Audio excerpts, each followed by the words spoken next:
Genesis chapter 37. And Jacob dwelt in the land wherein his father was a stranger, in the land of Canaan.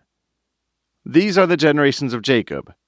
Joseph, being 17 years old, was feeding the flock with his brethren, and the lad was with the sons of Bilhah, and with the sons of Zilpah, his father's wives.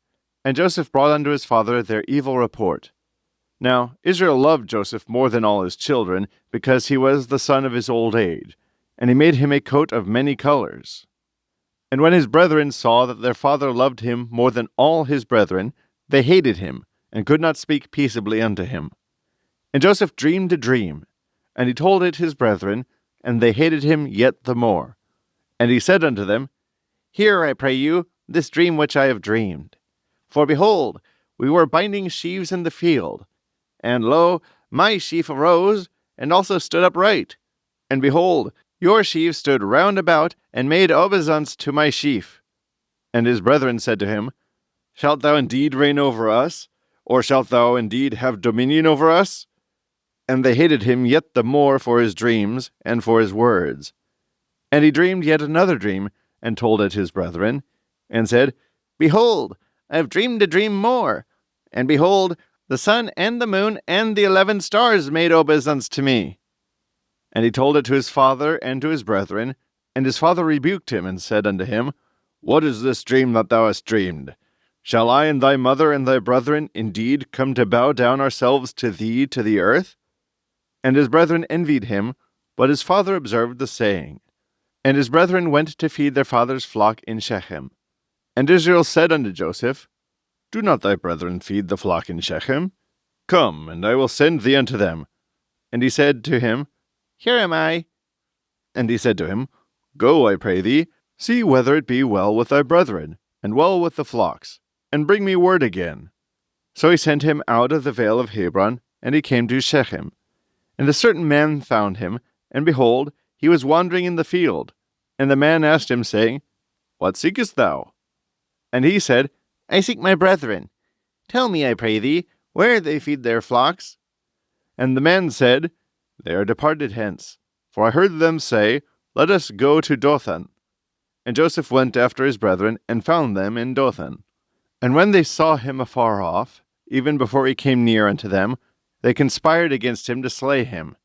And they said one to another, Behold, this dreamer cometh. Come now, therefore, and let us slay him, and cast him into some pit. And we will say, Some evil beast hath devoured him, and we shall see what will become of his dreams.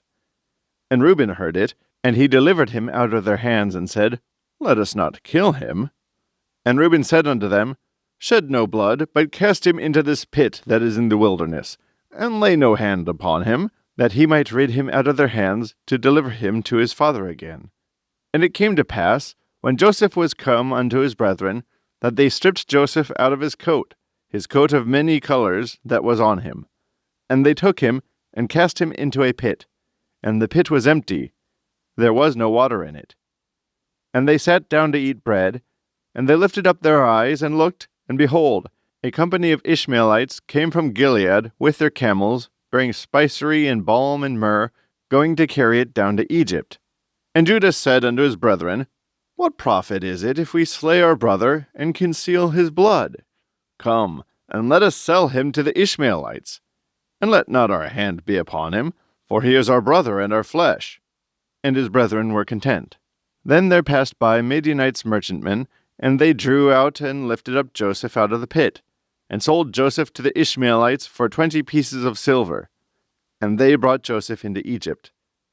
And Reuben returned unto the pit, and behold, Joseph was not in the pit, and he rent his clothes. And he returned unto his brethren, and said, The child is not, and I, whither shall I go? And they took Joseph's coat, and killed a kid of the goats, and dipped the coat in the blood. And they sent the coat of many colors, and they brought it to their father, and said, This have we found. Know now whether it be thy son's coat or no. And he knew it, and said, It is my son's coat. An evil beast hath devoured him. Joseph is, without doubt, rent in pieces. And Jacob rent his clothes, and put sackcloth upon his loins, and mourned for his son many days. And all his sons and all his daughters rose up to comfort him. But he refused to be comforted. And he said, For I will go down into the grave unto my son mourning. Thus his father wept for him. And the Midianites sold him into Egypt unto Potiphar, an officer of Pharaoh's, and captain of the guard.